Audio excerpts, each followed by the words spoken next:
The rest of the story. In the history books, some of them anyway, it is a small but astonishing chapter entitled The Battle of Huntsville. For as the sun rose over Huntsville, Alabama, that morning in 1816, it revealed a picture of utter desolation. Of the 1,500 or so whose home this had been, only a handful remained. Downtown in the courthouse square, practically every window had been shot out.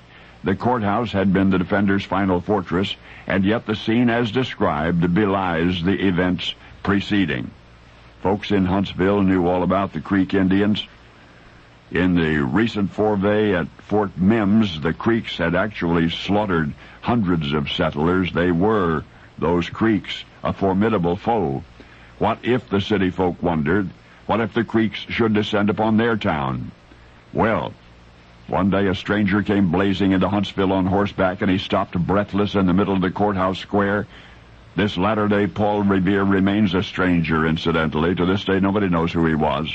Back then and there, nobody cared. It was the news he related that attracted the huge and anxious crowd. News that an army of Creek Indians was headed that way. A band of those warriors had chased this man all the way to the edge of town, he declared.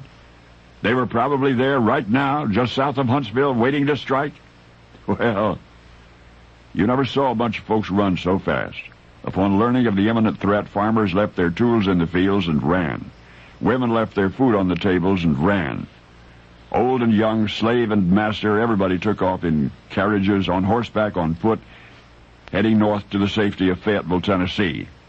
Within an hour, more than 1,000 people had hit the Save Yourself trail, and more followed quickly behind them. Everybody just picked up and ran.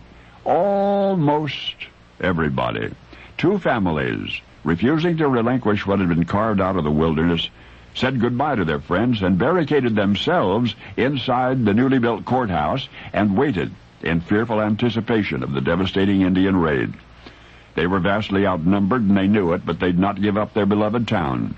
Old Captain Wyatt took command of the defenders. As night fell, tensions rose. The most innocent-sounding animal noise could, after all, be an Indian signal. Captain Wyatt, observing the extreme anxiety of his troops, pulled out a whiskey bottle and passed that around, and then another.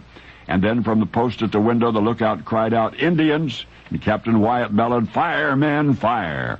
And from the courthouse windows into the streets below, they fired. And they reloaded and fired again. It was dark, so nobody got a good look at the Indians, but they fired and they reloaded and they fired, nevertheless, all night long until the dawn's early light.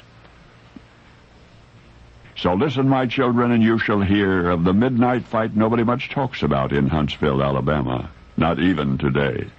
For in 1816, the fleeing citizens of that town were almost all the way to Fayetteville, Tennessee, when they learned that the stranger who'd warned them about the impending massacre was joking.